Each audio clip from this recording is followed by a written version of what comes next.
สบายดีพี่น้องตอนนี้เรากำลังสีเจาะตัวนี้เนาะน่าได้คือแมงดันนี่ชิลอดอยู่ว่าพี่น้องมาลุ้นนำกันเลย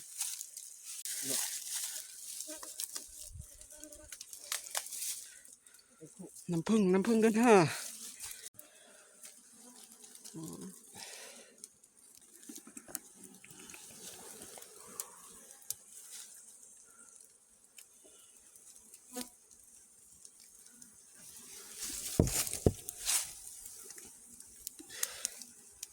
โอ้มิดแน่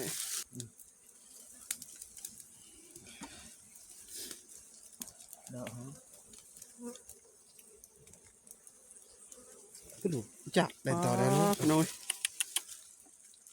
น้ำผึ้งลายเลยนี่วันนี้เนาะยังมีดอกมือแอมยังลายเลยพี่น้องตอนนี้เรากำลังเอาอยู่สิเต็มคุเลยพี่น้องเลยว่าสิได้จักลิตรเนาะ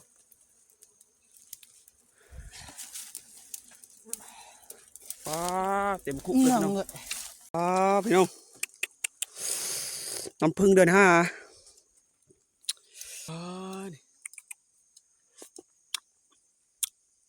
ป้าแซ่บนี่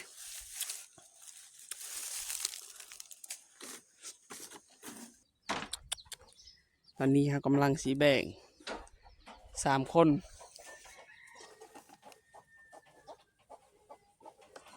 แบ่งเลย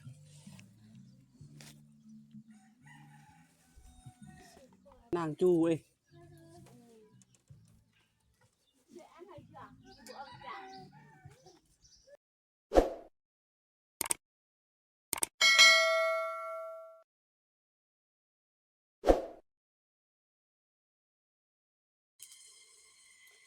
สบายดีเพื่อนพี่น้องตอนนี้เรากำลังไปขุดแมงดันตอนนี้เรามา3 คนพี่น้อง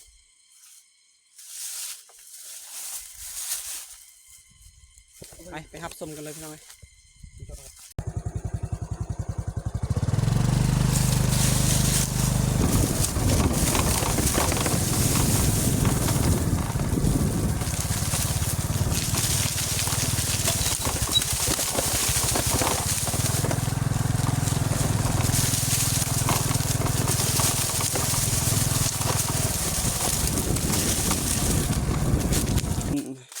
แมงดันเนาะ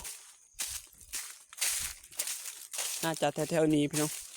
หมู่เฮา2 คนเขาไปก่อนเลย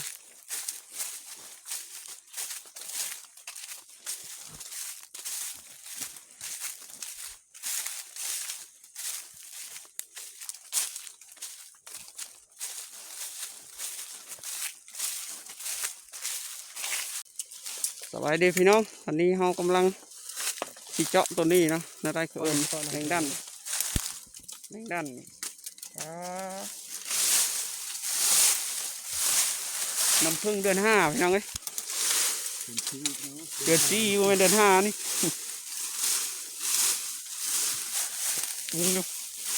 มึงยกเปล่าเนอะชิลอดอยู่ว่าพี่น้องมาลุ้นนำกันเลย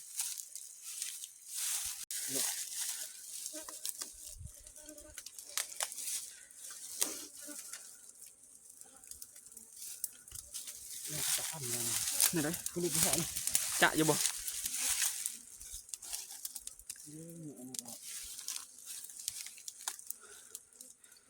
น้ำผึ้งเดือนห้า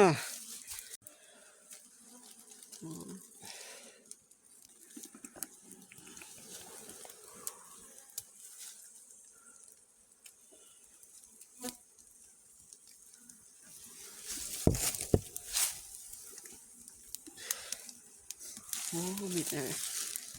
งามเนาะ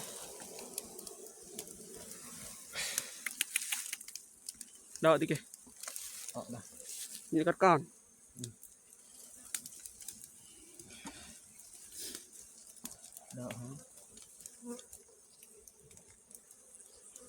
ก็ดูจับได้ต่อได้เนาะ น้อยน้ำผึ้งลายเลยนี่วันนี้เนาะ ยังมีดอกมือแอม ยังลายเลยพี่น้องตอนนี้เรากำลังเอาอยู่สิเต็มคุเลยพี่น้องเลยว่าสิได้จักลิตรเนาะสถานการณ์ตอนนี้ก็คือไฟกำลังไหม้อยู่ อันนี้ก่อนนั้นแม่นก็ไอ้เลย โอเคไปเนี่ย นี่ ย่างบ่ น้องอันนี้ เอาให้หมดเลยนะสิเต็มคุเลยพี่น้องเลยระวังเด้อมันสิไหม้คุเด้อ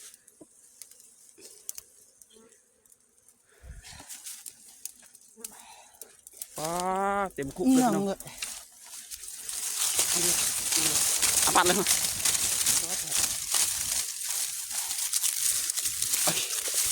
แมงดันอะไรก็เอิญเลย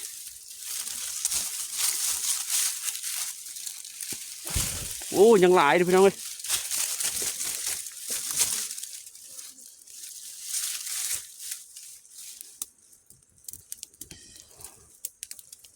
เบิดบ่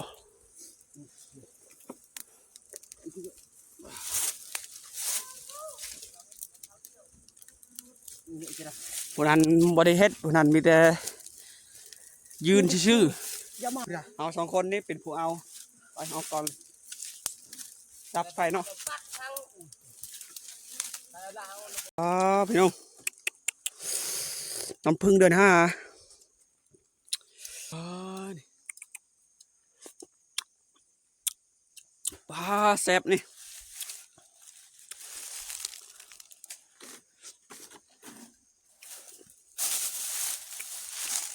เต็มคุเลยพี่น้อง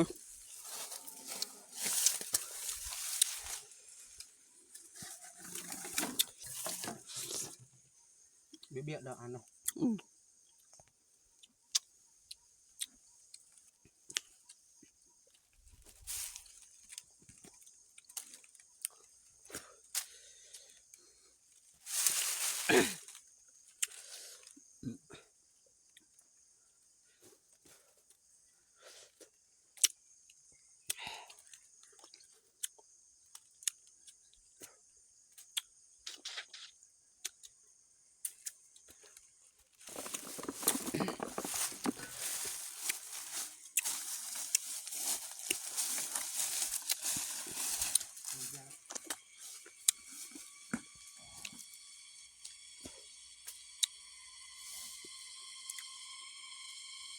เนื้ออันพังนี่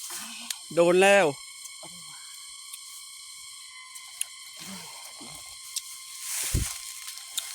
โดนแล้วบัดนี้ปั๊บมัก10เลยโดนตอดแล้ว ก็ได้นะอันกระสุน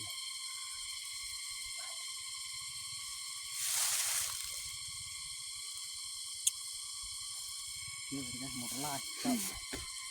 ได้หนึ่งนัด1 ดอกเลยไอ้บัดนี้สิเดินทางกลับบ้านพี่น้องหลังจากเราเอาแล้วปลาสิเต็มคุเลยพี่น้องหนักประมาณ5 โลเนี่ยนะตัวแม่มันก็มี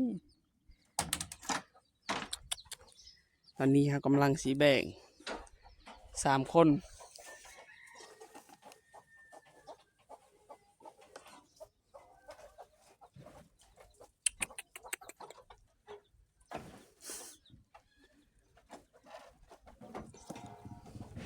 แบ่งเลย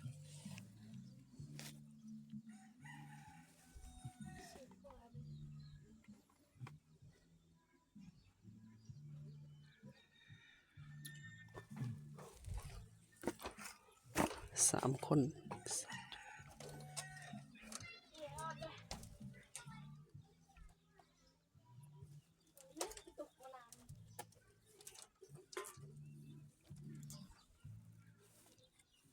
งงไอ้สัตว์งง นี่นะครับ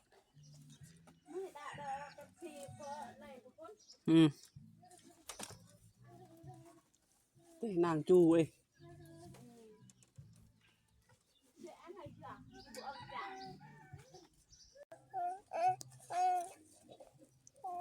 เดี๋ยวนะ